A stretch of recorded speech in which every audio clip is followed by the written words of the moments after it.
ಹಾಗೆ ಸಹಾಯಕ ಕೃಷಿ ಅಧಿಕಾರಿ ಸಿಲೆಬಸ್ ಬಗ್ಗೆ ನಾವು ಮಾತಾಡೋಣ ಅಂತ.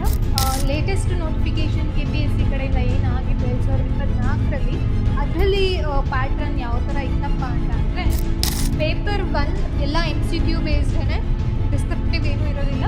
ಸೊ ಸೆಕೆಂಡ್ ಪೇಪರ್ ಬಂತು ಅಂದರೆ ಭಾರತದ ಇತಿಹಾಸದಲ್ಲಿ ಇಷ್ಟೆಲ್ಲನೂ ಇನ್ಕ್ಲೂಡ್ ಆಗಿರುತ್ತೆ. ಸಪ್ರೇಟಾಗಿ ಕರ್ನಾಟಕ ಇತಿಹಾಸ ಅಂತಲೂ ಇದೆ. ಎಲ್ರಿಗೂ ನಮಸ್ಕಾರ. ಎಲ್ಲರೂ ಚೆನ್ನಾಗಿದ್ದೀರಾ ಅಂತ ಭಾವಿಸ್ತಾ NCG ಸಂಸ್ಥೆ ಯೂಟ್ಯೂಬ್ ಚಾನೆಲ್ಗೆ ಸ್ವಾಗತ. ನಾನು ಇದಕ್ಕಿಂತ ಮುಂಚೆ ಕೃಷಿ ಅಧಿಕಾರಿ ಹಾಗೆ ಸಹಾಯಕ ಕೃಷಿ ಅಧಿಕಾರಿ ಮೇಲೆ 2 ವಿಡಿಯೋ ಮಾಡಿದ್ದೀನಿ. ಆ್ಯಂಡ್ ಲಾಸ್ಟ್ ವಿಡಿಯೋದಲ್ಲಿ ಹೇಳಿದೆ ನಿಮಗೆ ಸಿಲೆಬಸ್ ಬಗ್ಗೆ ನಾವು ಮಾತಾಡೋಣ ಅಂತ. ಇದು ಆ ವಿಡಿಯೋಗೆ ಸಂಬಂಧಪಟ್ಟಿರೋದಾಗಿರುತ್ತೆ. ಲೇಟೆಸ್ಟ್ ನೋಟಿಫಿಕೇಶನ್ KPSC ಕಡೆಯಿಂದ ಏನಾಗಿತ್ತು 2024ರಲ್ಲಿ, ಅದರಲ್ಲಿ ಪ್ಯಾಟ್ರನ್ ಯಾವ ಥರ ಇತ್ತಪ್ಪ ಅಂತ ಅಂದರೆ, ಪೇಪರ್ 1 ನಿಮಗೆ ಏನಿತ್ತು, GK ಇತ್ತು. ಓಕೆನಾ? For 300 marks, 300 ಮಾರ್ಕ್ಸ್ಗಳಿಗಿತ್ತು.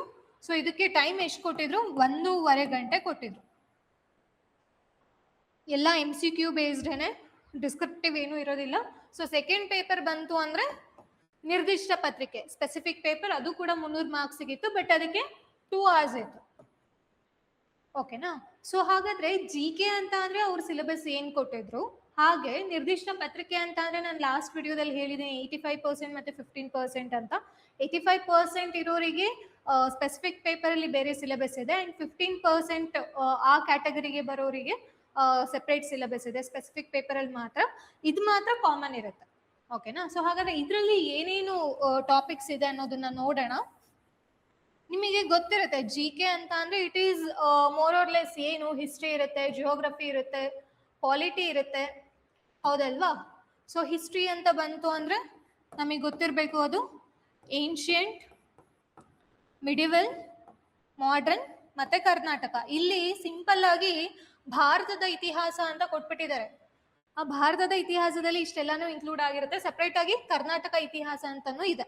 ಓಕೆನಾ? ಹಿಸ್ಟ್ರಿ ಕತೆ ಮುಗಿತಾ. ಜಿಯೋಗ್ರಫಿಗೆ ಬಂತು ಅಂದರೆ ಅಗೈನ್ ಅದೇ ಏನು, ಫಿಸಿಕಲ್, ಪ್ರಾಕೃತಿಕ ಭೂಗೋಳಶಾಸ್ತ್ರ, ಇಂಡಿಯನ್ ಜಿಯೋಗ್ರಫಿ, ಕರ್ನಾಟಕ ಜಿಯೋಗ್ರಫಿ ಮತ್ತು ವರ್ಲ್ಡ್ ಜಿಯೋಗ್ರಫಿ, ಇದಿಷ್ಟು ಬೇಕಾಗತ್ತೆ. ನೆಕ್ಸ್ಟು ಸೈನ್ಸಲ್ಲಿ ವಿಜ್ಞಾನ ಮತ್ತು ತಂತ್ರಜ್ಞಾನ ಅಂತ ಇದೆ.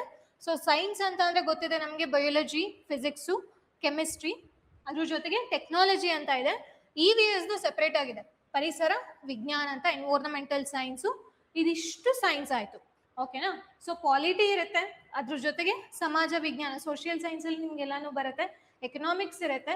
ಸೊ ಅದು ಬಿಟ್ಟು ಎಕ್ಸ್ಟ್ರಾ ಏನಿದೆಯಪ್ಪ ಈ ಸಿಲೆಬಸ್ಸಲ್ಲಿ ಅಂತ ಅಂದರೆ, ಇಲ್ಲಿ ಒಂದು ಅಬ್ಸರ್ವ್ ಮಾಡಿ, ಸಾರ್ವಜನಿಕ ಆಡಳಿತ, ಭಾರತದ ಸಂವಿಧಾನ ಇದೆ, ಪಾಲಿಟಿ ಇದೆ, ಸಾರ್ವಜನಿಕ ಆಡಳಿತ, ಪಬ್ಲಿಕ್ ಅಡ್ಮಿನಿಸ್ಟ್ರೇಷನ್ ಬಗ್ಗೆ ಕ್ವಶನ್ಸ್ ರೈಸ್ ಆಗುತ್ತೆ, ರೂರಲ್ ಡೆವಲಪ್ಮೆಂಟ್, ಆ್ಯಂಡ್ ಅದ್ರ ಜೊತೆಗೆ ಅಂತಾರಾಷ್ಟ್ರೀಯ ಸಂಬಂಧಗಳು, ಇಂಟರ್ನ್ಯಾಷನಲ್ ರಿಲೇಷನ್ಸ್ ಮೇಲೆ.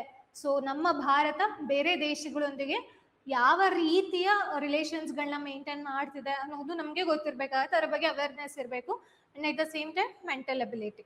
ಸೊ ಇದಿಷ್ಟು ಕೂಡ ಏನಾಗಿದೆ, GK ಸಿಲೆಬಸ್ ಅವರು ಕೊಟ್ಟಿರುವಂಥದ್ದು. ಸೊ ಹಾಗಾದರೆ ಸ್ಪೆಸಿಫಿಕ್ ಪೇಪರ್ ಬಂತು ಅಂದಾಗ 85% ಇರೋರಿಗೆ ಫಸ್ಟ್ ಡಿಸ್ಕಸ್ ಮಾಡ್ತೀನಿ, 15% ಇರೋರಿಗೆ ನೆಕ್ಸ್ಟ್ ನಾನು ಡಿಸ್ಕಸ್ ಮಾಡ್ತಾ ಹೋಗ್ತೀನಿ. ಸೊ 85% ನಿಮಗೆ ನೋಡ್ತಾ ಹೋದರೆ ಇದರಲ್ಲಿ ನಿಮಗೆ ಏನಾಗಿದೆ ಅಂದರೆ ತುಂಬ ಇದೆ ಸಿಲೆಬಸ್ಸು. ಆಲ್ಮೋಸ್ಟ್ 15 pages ಇದೆ. ನಾನು ಇದನ್ನ ಆ್ಯಕ್ಚುಲಿ PPTಗೆ ಹಾಕೋಣ ಅಂದ್ಕೊಂಡೆ, ಬಟ್ PPTಲಿ ನಿಮ್ಗೆ ಏನಾಗುತ್ತೆ, ಮತ್ತೆ ಅದು ಜಾಸ್ತಿ ಆಗ್ತಾ ಹೋಗುತ್ತೆ ಪೇಜಸ್ಸು. ಸೊ ಅದಕ್ಕೆ ಇವಾಗ ಪ್ರೆಸೆಂಟ್ ನಾನು ಇದನ್ನು ಹೀಗೆ ಹಾಕ್ಕೊಂಡಿದ್ದೀನಿ, ನಿಮಗೆ ಕಾಣಿಸ್ತಿದೆ ಅಂತ ಅಂದ್ಕೊಳ್ತೀನಿ. ಸೊ ನೋಡಿ, ಯಾರಿಗೆ, ಅಗ್ರಿಕಲ್ಚರ್ ಆಫೀಸರ್ 85% ಇರೋರಿಗೆ ಇದು ಸಿಲೆಬಸ್. ಸ್ಪೆಸಿಫಿಕ್ ಪೇಪರ್ಗೆ ಆಗ್ರೋನಾಮಿ ಅಂತ ಇದೆ. ಓಕೆನಾ? ಇದು ಬಂದು ಇದರಲ್ಲಿ ಬಹಳಷ್ಟು ಟಾಪಿಕ್ಸ್ ಇದೆ. ಯಾರ್ಯಾರಿಗೆ ಈ ಸಿಲೆಬಸ್ PDF ಬೇಕು, ದಯವಿಟ್ಟು ಇನ್ಸ್ಟಿಟ್ಯೂಷನ್ ನಂಬರ್ ಇಲ್ಲಿ ನಿಮಗೆ ಡಿಸ್ಪ್ಲೇ ಆಗ್ತಿರತ್ತೆ, ಈ ನಂಬರ್ನ ನೀವು ಕಾಂಟ್ಯಾಕ್ಟ್ ಮಾಡಿ, ನಿಮಗೆ ಅವರು ಸಿಲೆಬಸ್ನ ಕಳಿಸ್ಕೊಡ್ತಾರೆ. ಓಕೆನಾ? ಸೊ ಅದಾಗಿದ್ದಾದ್ಮೇಲೆ ನೆಕ್ಸ್ಟು ಅದರದ್ದೇ ಕಂಟಿನ್ಯೂ ಆಗಿದೆ, ಆಗ್ರೋನಾಮಿ ಇದೆ. ಅದಾಗಿದ್ದಾದ್ಮೇಲೆ agricultural economics, next agricultural engineering, economics ಇದೆ, ಇಂಜಿನಿಯರಿಂಗ್ ಇದೆ, ಇಷ್ಟೆಲ್ಲ ಇದೆ ಅದರೊಳಗಡೆ ಕಂಟೆಂಟ್ಸು. ಅದಾಗಿದ್ದಾದ್ಮೇಲೆ ನಿಮಗೆ ಮತ್ತೆ ಅಗ್ರಿಕಲ್ಚರಲ್ ಎಂಟಮಾಲಜಿ ಅಂತ ಇದೆ. ಓಕೆನಾ? ಸೊ ಅಗ್ರಿಕಲ್ಚರಲ್ ಎಂಟಮಾಲಜಿ ಅದಾಗಿದ್ದಾದ್ಮೇಲೆ ನಿಮಗೆ ಅಗ್ರಿಕಲ್ಚರಲ್ ಎಕ್ಸ್ಟೆನ್ಷನ್ ಅಂತ ಇದೆ. ಅಗ್ರಿಕಲ್ಚರಲ್ ಎಕ್ಸ್ಟೆನ್ಷನ್ ನೆಕ್ಸ್ಟ್ ಏನ್ ಸಿಲೆಬಸ್ ಇದೆ ಹಾಗಾದ್ರೆ? ಅಗೈನ್ ಇಲ್ಲಿ ನೋಡಿ 6th ಪಾಯಿಂಟ್ ಅಲ್ಲಿ ನಮಗೆ agricultural marketing and cooperation. So ಎಲ್ಲಾ ತರದ್ದು ಇದೆ ಅಗ್ರಿಕಲ್ಚರಲ್ಲಿ, ಅಗ್ರೋನಾಮಿ ಮತ್ತೆ ಇಂಜಿನಿಯರಿಂಗು, ಮಾರ್ಕೆಟಿಂಗು, ಕೋಆಪರೇಷನ್ ಪ್ರತಿಯೊಂದು ಇದೆ. Next agricultural micro biology. ನೀವು ನೋಡ್ಬೋದು ಇದ್ರಲ್ಲಿ ಬಹಳಷ್ಟು ಟಾಪಿಕ್ಸ್ ಇದೆ. ಸೊ ನೀವೇನ್ ಓದಿರ್ತೀರ ಡಿಗ್ರಿಲಿ ಎಲ್ಲ ಸಿಲೆಬಸ್ ಅದೇ ಕೊಟ್ಬಿಟ್ಟಿದ್ದಾರೆ. Agricultural statistics, animal science, apiculture, ಅದಾದ್ಮೇಲೆ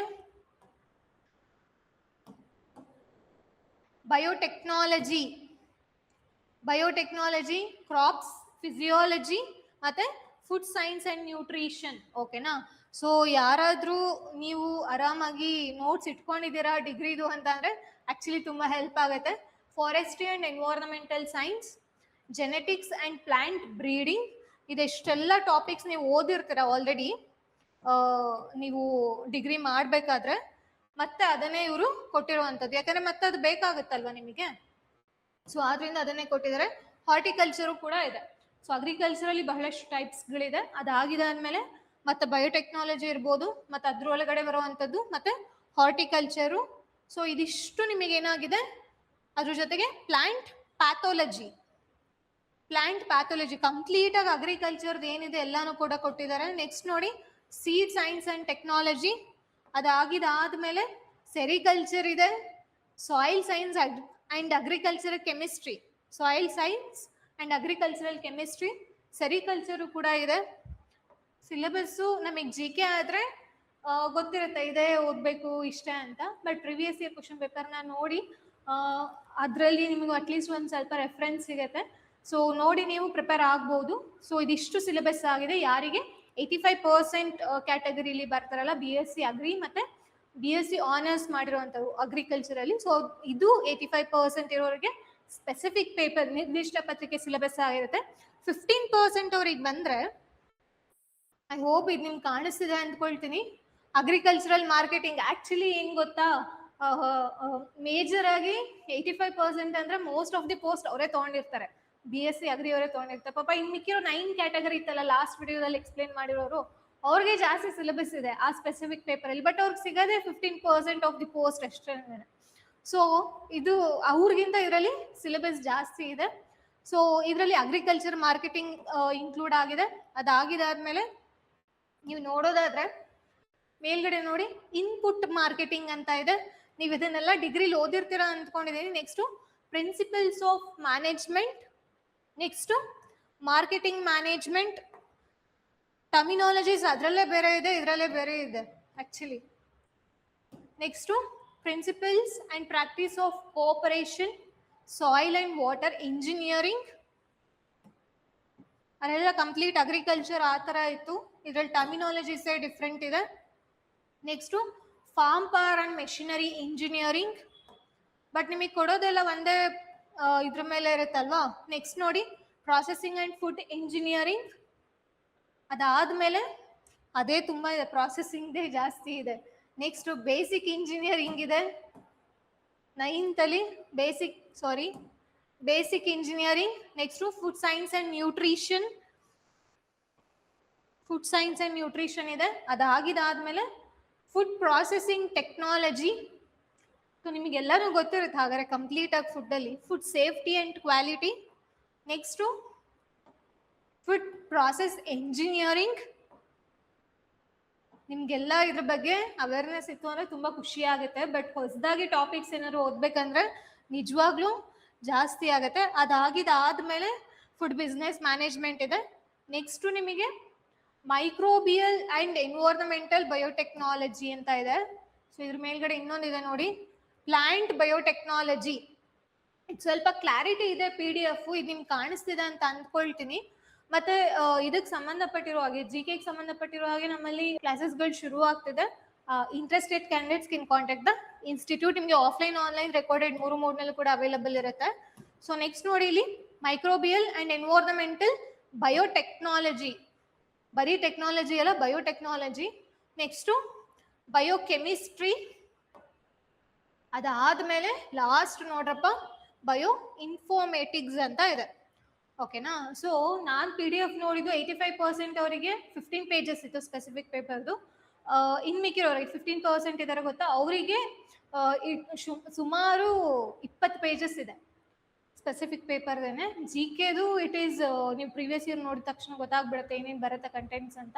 ಸೊ ಇದ್ರ ಮೇಲೆ ವರ್ಕೌಟ್ ಮಾಡಿ, ನೋಟ್ಸ್ ಇಲ್ಲ ಅಂತಂದರೆ ನೋಟ್ಸ್ನ ರೆಡಿ ಮಾಡ್ಕೊಳ್ಳಿ. ಇದಕ್ಕೆ ಸಂಬಂಧಪಟ್ಟಿರುವಾಗ ನಿಮ್ದು ಏನಾದ್ರು ಡೌಟ್ಸ್ಗಳಿತ್ತು ಅಂದರೆ ಖಂಡಿತ ಕಮೆಂಟ್ ಸೆಕ್ಷನಲ್ಲಿ ತಿಳಿಸಿ ಅಂತ ಹೇಳ್ತಾ will see you in the next session. Thank you.